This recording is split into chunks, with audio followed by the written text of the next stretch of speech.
दोस्तों, आज थोड़ा सा हिंदी और उर्दू की दुनिया से हटकर थोड़ा सा साहित्य की दूसरी तरफ भी चलते हैं, दूसरी भाषा की ओर जाते हैं। और एक चर्चित नाम है जिस लेखक का जन्म वो भी इसी जून के प्रथम सप्ताह में हुआ था, और लेखक थे थॉमस हार्डी। जिन लोगों ने भी स्नातकोत्तर या स्नातक स्तर की शिक्षा प्राप्त की है, उन्होंने थॉमस हार्डी के बहुत सारे उपन्यास पढ़े होंगे। द मेयर ऑफ कास्टरब्रिज भी, और ये सिलेबस में रहे बहुत देर। टेस्ट भी बहुत देर सिलेबस में रहा, और टेस्ट के अलावा far from the madding crowd ये भी चर्चा का विषय बना। और मित्रों, इसी संदर्भ में आपको दिलचस्प बात ये भी बता दूं कि ये लंदन के वेस्ट मिंस्टर एबे में एक अलग से कब्रगाह है, जिसका एक कोना कवियों और साहित्यकारों, दिवंगत साहित्यकारों, दिवंगत कवियों के लिए सुरक्षित रहता है।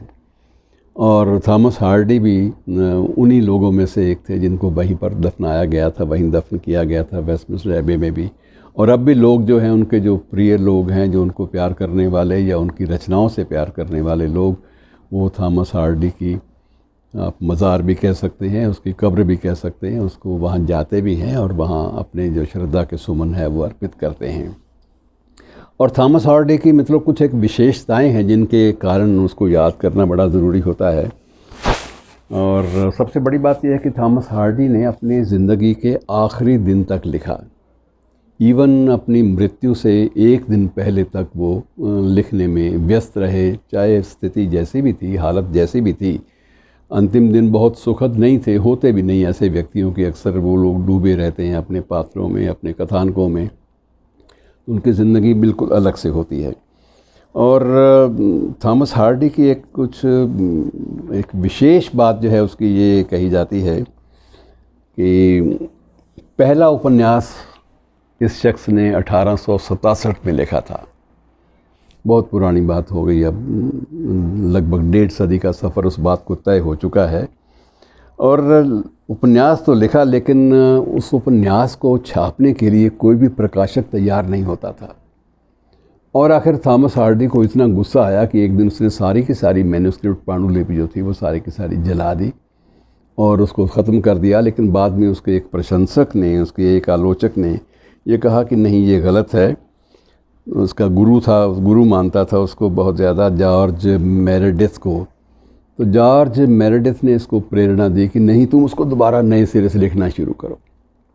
उसी को, बेशक उसके बाद मूल जो प्रतिलिपि है, मूल पांडुलिपि है तुम्हारे पास नहीं है, लेकिन थॉट प्रोसेस तो आफ्टर ऑल तुम्हारी सृजन शक्ति का ही कमाल है, तुम्हारी क्रिएटिविटी का कमाल है।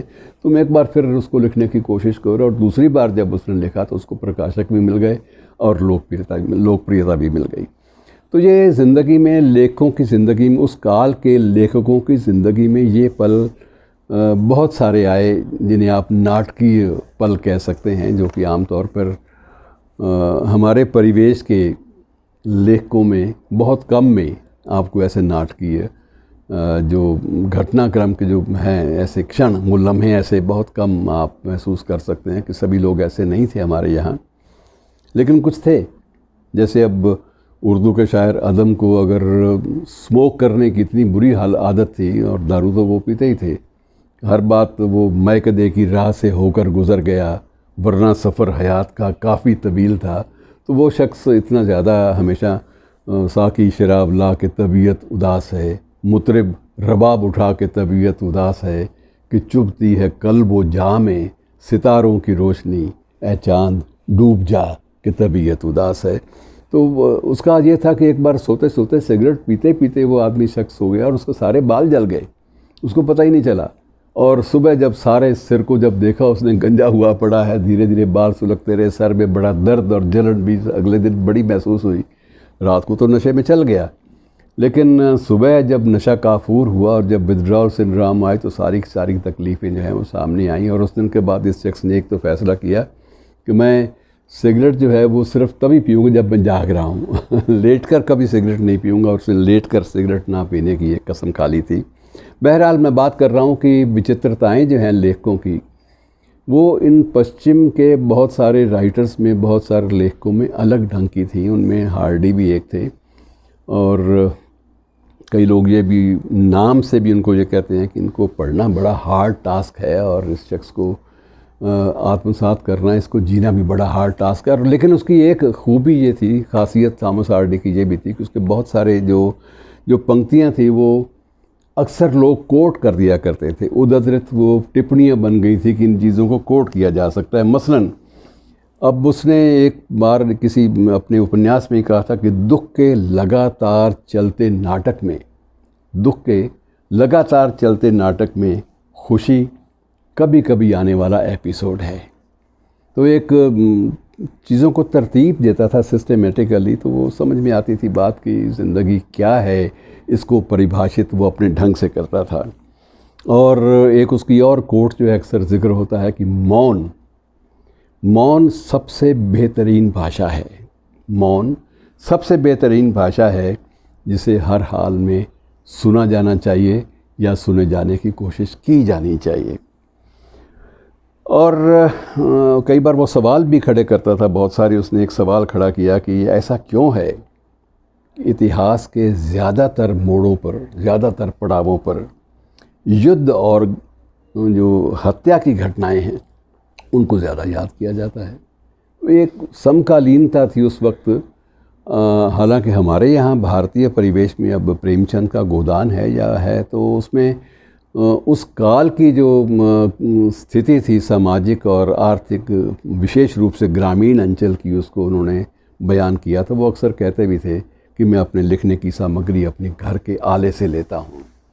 जो जीना है उसी को लिखना है, जो भोगा वो यथार्थ है उसको लिखना है, या जो देखा हुआ, नज़दीक से देखा हुआ, करीब से देखा हुआ यथार्थ है उसको अपनी कलम के द्वारा कागज़ पे उतारा जाना है। और ये शख्सियतें मित्रों ऐसी होती हैं कि इनको कभी कभी याद कर लेना चाहिए। और याद करते रहने से ये होता है कि हमारी अपनी जो सृजनशीलता है, क्रिएटिविटी है, वो भी बनी रहती है। और इसी बहाने से हम लोग कुछ एक उत्कृष्ट कृतियों को भी दोहरा लेते हैं, उनको जी लेते हैं। ये प्रोसेस बड़ा ज़रूरी है, ये प्रक्रिया बड़ी ज़रूरी है, वरना हम ज़िंदगी से बिल्कुल कट के रह जाएंगे। शुक्रिया दोस्तों, आज इतना ही।